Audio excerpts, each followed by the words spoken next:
Ubos kasi kaagad yung pagkain niya. Kaya tingnan niyo, oh. Nakamasid na lang siya sa kumakain, oh. Oh. Yan, oh. Kawawa naman. Ala. Andyan si Justin, nakabantay. Maagaw yan ngayon. Sige. Kawawa naman siya, nakamasid lang siya. Kulang ba yun, Jazz? Di man pwede yan sobra-sobra, eh. Malaki pa nga yung sayo, eh. Pangkuya yun, eh. Oh! No! Wag, agaw, wag! Oy! Kawawa siya do. Wag, be. Wag. Wag agaw. Wag.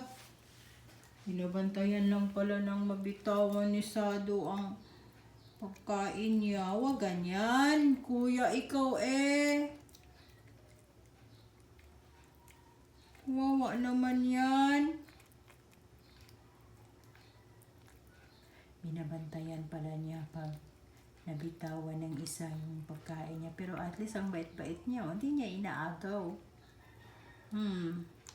Inaantay niya lang na bitawan. Ang bait naman. Ay, yung Justin, ang bait-bait naman ng just ni Mama, oh. Ayan, oh. Nakatingin lang siya. Bantay lang yan. Yan yung bantay sa lakay. O, ano yan, nangate?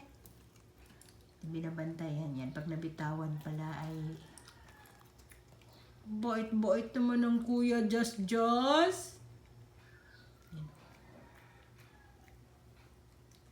Pusing mo na yan kaagad, do. Yari ka ngayon kay Justin. Kawawa yung hitsura niya. Nakatingin siya. Yan. Tingin lang talaga siya.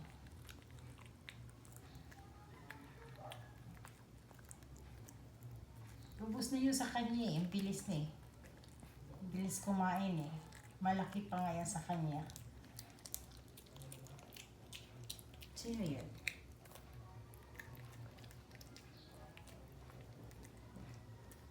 Sino yun? Huwag agaw ha. Huwag agaw. Kawawa siya do. Hindi niya talaga inalo. Hindi talaga niya inaagaw.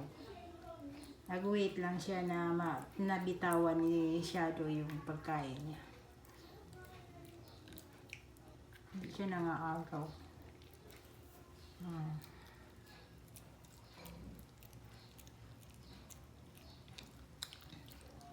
Pag naubos na, ala na, hindi success ang ating hangarin.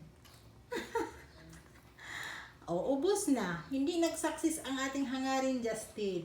O, yan na lang. Gumano na lang siya. Oh. Kawawa, ubos na. Pero at least di siya nangagawa. Bait-bait ah. Bait-bait ah. Ay, ang bait naman ng mga alaga ko.